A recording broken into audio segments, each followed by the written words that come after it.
Yes, sir. Yes. Hello, everyone. Yes, sir. Welcome to the movie about how we did the test. Yes. Number 1. I got neither. Yes, sir. It asks, determine whether the line is parallel, perpendicular, or neither. Yes, sir. Lines A and B. It would be parallel if line B had a little box right here that shows that it's a 90-degree angle. Yes, sir. But it's not. So it's not parallel. Yes, sir. So which means that since it's not parallel, it's going... Oh, wait, hold on. That it's going to cross together eventually. But since it's not a perfect cross, that means that it's not perpendicular either. Yes, sir. So the answer for number 1 would be neither. Number 3. Lines A and D. It's hard to see. Yes, sir. This is 87 degrees, which means that it is not 90. It's not 90. So it's not parallel because it's not like, well, obviously it's not parallel because they cross right here. And since this is 87 degrees, is this 87 degrees? Yes, because this is 90, because that equals 90. So that is a straight line, and that's not a straight line. Yeah.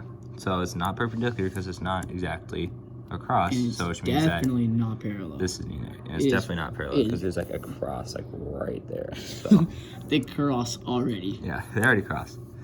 So I don't know. Here, you do number 5. I don't know how to do it. 5. All right. Number 5. If you can't see it. Okay, number 5. 3 and 11 are what kind of angles corresponding? As you, did I say 3 and 5? Oh my god. Number 5. Angles 3 and 11 are what kind of angles? I wrote corresponding. Why, Deacon? You got this one. I got the second half. Oh, okay.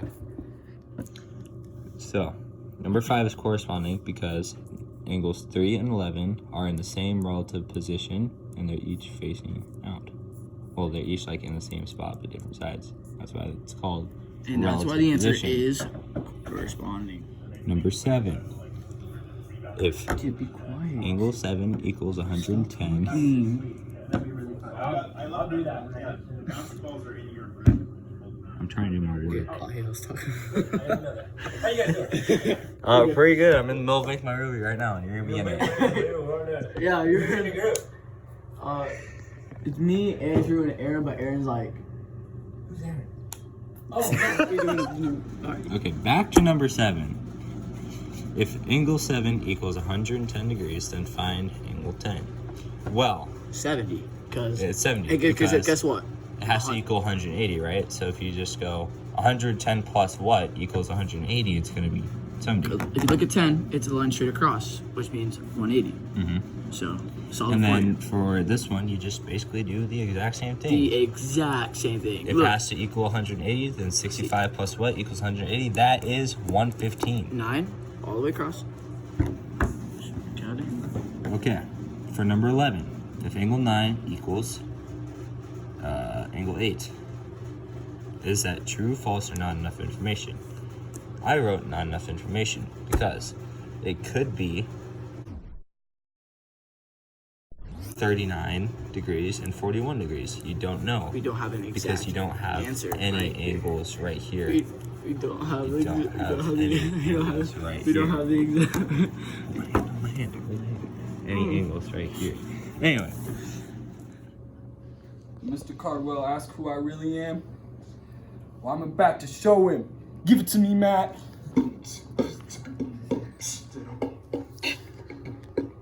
He asked if angle 2 and 3 are supplementary. I put down true because that's what makes sense to me. He said name the alternate angle with angle 5. I put down 1 because it was on the other side. Now we jump all the way over to 17. I put down yes because that's what GoFormer just told me. Number 19, I put down no.